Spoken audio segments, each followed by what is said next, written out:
저는 77년생이고요. 천안에 지금 거주하고 있는 이혜정이라고 합니다.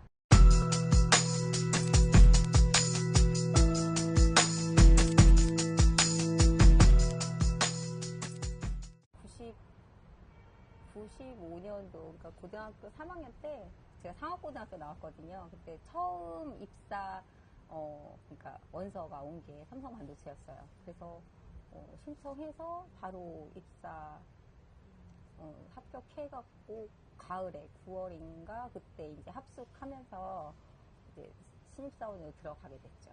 1라인의 최고 오래된 라인의 디피전이었고 세척 작업을 했었어요. 그러니까 뭐 다른 베이에서 나오는 것들을 가져다가 이제 세척한 건지 뭐 막을 제거하는지는 모르겠지만 제 앞에 액체가 한 6, 7통 있었고 발로 풋밸브를 누르면 이제 그 웨이퍼를 잡고 옆으로 옮기는 작업을 했었어요.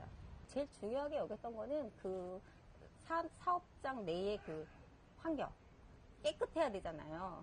그래서 저희가 주의해야 할 그 상황들은 매니큐어 칠하면 안 되고 화장하면 안 되고 이제 그런 게 더 교육이 많이 됐던 것 같아요. 작업자의 안전보다는 네, 웨이퍼의 안전을 위해서. 그 화학약품의 성분이 뭐고 그게 인체에 어떻게 영향을 미치고 이런 그런 거는 전혀 안 받았죠. 만약에 그게 이렇게 어떤 영향을 미쳐서 혹시나 그럴 수 있다면 저는 아마 회사에 그렇게 다니지도 않았을 거예요. 네. 그러니까 주변 사람들이 너 그래 뭐 어떻게 해보여 이렇게 얘기하면 그렇게 했던 거는 본격적으로 그렇게 나타난 건 2008, 9년부터인 것 같아요. 2008, 9년 그리고 진단은 2013년도에 받았고 2월에 그리고 전신 경화증이라는 진단을 받았어요. 근데 이제 전신이다 보니까 이게 쇼트렌 증후군이 올 수도 있고 여러 가지 증후군이 한꺼번에 겹치더라고요. 이게 하나로 오는 게 아니라 진행되면 될수록 머리부터 발끝까지 겉에만 나오는 게 아니라 이제 폐, 심장, 신장 다 폐도 굳어가고 있어서 사실은 좀 찬바람 불면 기침 나와서 말을 잘 못하거나 아니면 뭐 폐가 굳으니까 이제 쭉 하품하는 것도 사실 힘들어요. 하품하면 가슴이 아파요. 이제 손도 이렇게 보면 저는 멀쩡해 보이지만 주먹을 꽉 쥔 게 이만큼이에요. 그나마 이만큼이라도 쥐어줄 수 있는 게 감사해요. 그래서 뭐 병뚜껑도 혼자 못 따고 혼자 있을 때는 어쩔 때 음식도 못 할 때가 있어요. 그러니까 누군가가 도와주지 않으면 음식을 할 수가 없어요. 열 수가 없어서. 그러니까 어떻게 보면 겉으로 보기엔 멀쩡한데 발도 꺾이지 않고 손목도 꺾이는 게 이게 다예요. 그래서 혼자 이렇게 바닥에 앉을 수도 없고 다 굳어가고 있으니까 근육이 굳는 건가 봐요. 혈액순환이 안 돼서 지금 저도 이렇게 괴사가 일어나거든요. 손끝이 이게 이렇게 되는 게 괴사예요. 이렇게 상처가 한 번 나면 지금 이건 아문 거지만 한 2, 3개월 걸려요. 딱지가 지고 하는데. 그러니까 저는 제가 할 수 있는 게 집안에서 물도 손 많이 못 대고 뭘 잡아도 이렇게밖에 힘줘도 짤 수가 없고 뭘 닦는다 해도 꺾이지 않기 때문에 이렇게 잡고 물건도 자주 손을 잡히는 힘이 없으니까 물건도 자주 떨어뜨리고 그리고 뭐 잡는 힘이 없으니까 제 옷 벗고 입는 것도 사실 힘들거든요. 저도 그런 오랜 시간 동안 띄어지지도 않고 저리고 이런 기간을 5년을 거친 다음에 이 진단을 받은 건데 그 기준 잠복기를 5년으로 잡는 건 말이 안 된다고 봐요. 다른 질환처럼 딱 뭐 어떤 증상이 나오면 어떻다 이게 나오는 게 아니라 그럼 이런 검사를 해보자가 아니라 이 희귀질환 자체가 병원에서 알 수가 없는 거예요. 저는 한의원도 여러 번 다니고 정형외과도 많이 다녀봤지만 그분들 몰라요. 내과도 다녀도 그분도 모르고 어떻게 이거를 5년으로 딱 단정을 지었는지 그 근거 자료부터 내놓고서 5년이라고 얘기하셨으면 좋겠어요. 진짜.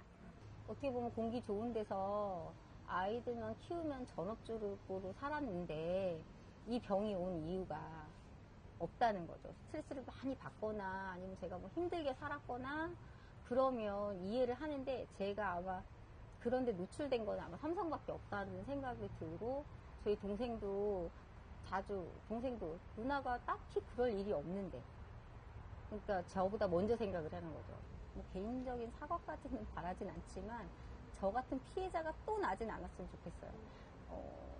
당신 가족이 아파도 그렇게 말하고 그렇게 행동할 수 있는지 진짜 미안하다고 사과는 안 해도 돼요. 앞으로 이런 똑같은 이런 병이 없기를 바랄 뿐이니까.